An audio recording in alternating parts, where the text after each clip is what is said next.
Husband and wife किसी से बहुत डर कर भाग रहे थे और चिल्ला रहे थे, मुझे छोड़ दो, मुझे मत मारो, छोड़ दो मुझे। अचानक भागते भागते दोनों के सामने दीवार आ जाती है और जब वो पीछे मुड़कर देखते हैं तो एक धारदार चाकू आकर दोनों का गला काट देती है और दोनों का शरीर धड़ाम से नीचे गिर जाता है। कहानी वर्तमान काल में। जेनी अपने भाई जॉनी और ग्रैनी के साथ पहाड़ों के बीच अकेली रहती थी। जेनी के माता पिता एक रहस्यमयी हादसे के शिकार हो गए थे। उसके बाद जेनी और जॉनी अपने ग्रैनी के साथ रहने चले गए थे। जेनी हमेशा शांत रहती थी और किसी से कभी ज्यादा बातें नहीं करती थी। माय चाइल्ड जेनी, आ जाओ, नाश्ता तैयार है। ग्रैनी, मुझे भूख नहीं है। मेरा बच्चा, ऐसे भूखे नहीं रहते। मुझे पता है कि तुम्हारे मॉम डैड का डेथ हुआ है, इसीलिए तुम सैड है, लेकिन खाना नहीं खाने से तुम बीमार पड़ सकती हो। ग्रैनी, क्या ये सच है कि मेरे मॉम डैड पर किसी शैतान का साया था और उसी ने दोनों की जान ली है? नहीं मेरे बच्चे, उन दोनों की जान एक एक्सीडेंट में चली गई है। तुम ये सब बातें मत सोचो। तुम्हारा भाई जॉनी भी अभी आता ही होगा। ग्रैनी सभी के लिए खाना लगा देती है। जेनी को लगता है कि उसे कोई खिड़की से देख रहा है। जेनी जब खिड़की से बाहर देखती है तो वहां कोई नहीं होता है। जेनी खाना खाने बैठ जाती है। तभी उसका भाई जॉनी आता है। जॉनी को शराब पीने का बुरा लत था। इस वजह से जेनी और जॉनी में हमेशा झगड़ा हुआ करते थे। आज तुम फिर से शराब पीकर आए हो। मैं पीता नहीं, मुझे पिला दी जाती है। जेनी वहां से उठकर चली जाती है। जेनी का कोई दोस्त नहीं होता है। जेनी कभी किसी से बात नहीं करती है, मगर हमेशा उसे ऐसा लगता है कि जैसे कोई उसे देख रहा है। जेनी घर से बाहर आती है और अकेले एक पेड़ के नीचे बैठकर रोने लगती है। तभी कोई उसके कंधे पर हाथ रखता है। जेनी डर जाती है। एक भयानक चेहरे वाला भूत पीछे खड़ा होता है। जेनी देखकर जोरदार चिल्लाती है। तभी वो भूत हंसने लगता है और अपना मास्क निकालता है।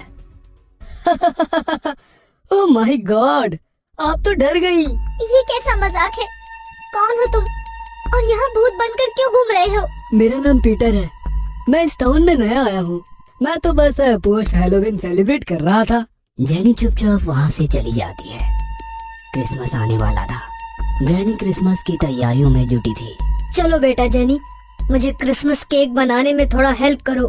मुझे बिल्कुल मन नहीं है। वैसे भी हर साल की तरह हम रात में 12 बजे केक काटेंगे और केक खाकर सो ही जाएंगे।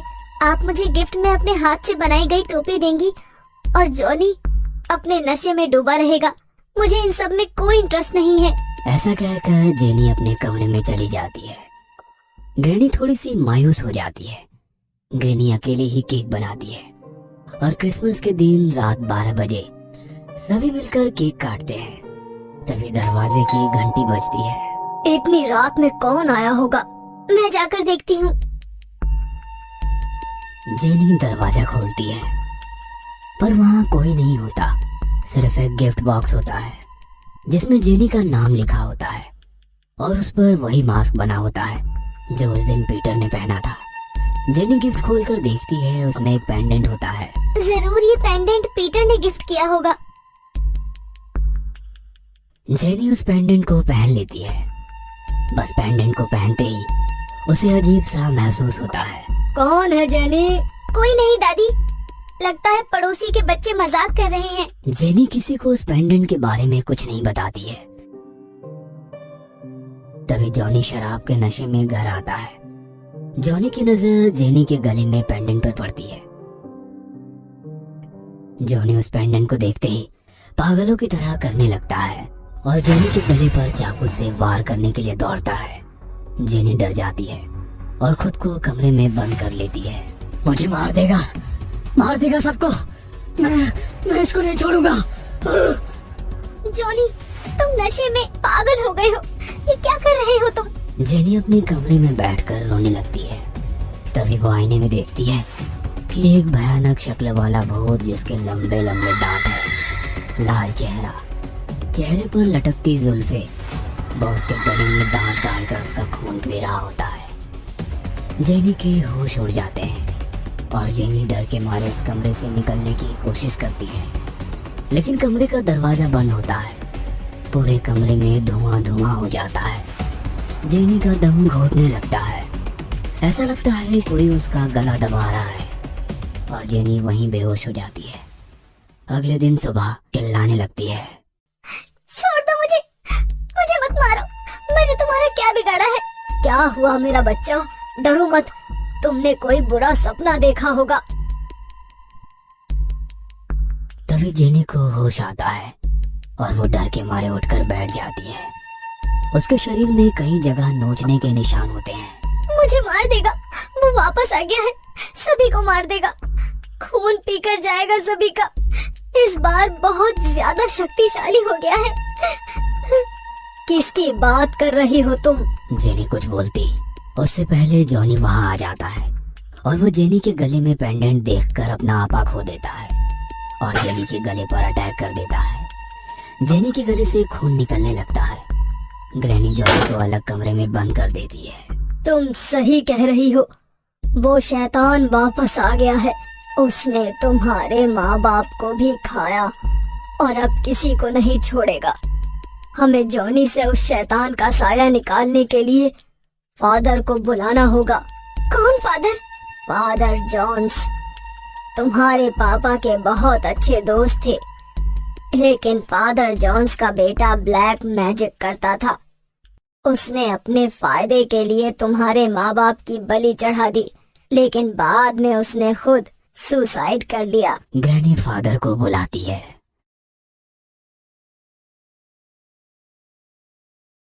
वो दोगुनी ताकत के साथ वापस आया है। आप लोग चिंता मत करो, मैं जॉन से उसका साया दूर करके रहूंगा। फादर जब जेनी के गले में वो पेंडेंट देखते हैं तो एक अजीब सी मुस्कान उनके चेहरे पर आ जाती है। फादर जॉनी को एक कुर्सी के साथ बांध देता है और कुछ मंत्र पढ़ने लगता है। तभी वहां एक भूत आ जाता है जो जेनी को उस दिन आईने में दिखाई दिया था। कोई अपनी जगह से नहीं हिलेगा, जब तक मैं यहाँ हूँ यहाँ डेविल हमारा कुछ नहीं बिगाड़ सकता। तभी वो भूत जेनी के ऊपर कब्जा कर लेता है और जेनी की आंखें लाल हो जाती है और वो ग्रैनी में दांत गाड़ कर उनका खून पी जाती है। ग्रैनी की वहीं पर मृत्यु हो जाती है। तभी जॉनी को होश आता है। जेनी अपना सिर दीवार पर मार रही होती है और खुद को नुकसान पहुंचा रही होती है। जॉनी देखकर खुद को कुर्सी से निकालने की कोशिश करता है। जेनी, उस पेंडेंट को उतार दो, वरना डेविल हम दोनों को मार डालेगा। नहीं, उसको मत उतारना, वरना मेरा मकसद पूरा कैसे होगा। जेनी अब पूरी तरह मेरे कब्जे में है। आज मैं अपना मकसद पूरा करके रहूंगा। फादर जॉनी को मार देने का इशारा करता है। जेनी हवा में उड़ते हुए जॉनी के पास आ जाती है और उसके गले में दांत गड़ाकर खून पीने लगती है। आज मेरा मकसद पूरा होगा। ब्लैक मैजिक करने के लिए मैंने अपने बाप को मार दिया और उसकी जगह खुद फादर बनकर बैठ गया। अमावस की रात मैं पैदा हुई लड़की जेनी का बलि देने से मेरा ब्लैक मैजिक पूरा होगा। आज से 25 साल पहले जब जेनी का बलि देने आया था तो तुम्हारे माँ बाप ने आकर इसे बचा लिया था। पीटर फादर जॉन्स का बेटा था। ब्लैक मैजिक के लिए उसने अपने बाप को मार डाला था और उसकी जगह फादर बन के बैठ गया था। आज 25 साल बाद वो जेनी का बलि देकर आज अपना ब्लैक मैजिक पूरा करना चाहता था। जब डेविल जेनी में घुसकर जॉन का खून पी रहा होता है तभी जॉन हिम्मत करके जेनी के गले से पेंडेंट निकालकर दूर फेंक देता है और जेनी वहीं पर बेहोश होकर गिर जाती है। नहीं, ये तूने क्या किया? तेरी इतनी हिम्मत, मैं तुझे जिंदा नहीं छोड़ूंगा। पीटर जॉन का गला दबाने लगता है। जॉन कुर्सी पर बंधा होने के कारण कुछ नहीं कर पाता। जॉन का दम अब घुटने लगा था। धीरे धीरे उसकी आंखें भी बंद होने लगी थी। इतने में जेनी ने होश में आकर पास ही पड़े चाकू से पीटर का गला काट दिया था, ठीक वैसे ही जैसे पीटर ने जेनी के माँ बाप के साथ किया था। इसके बाद दोनों वह पेंडन और पीटर को कब्र में दफन कर देते हैं।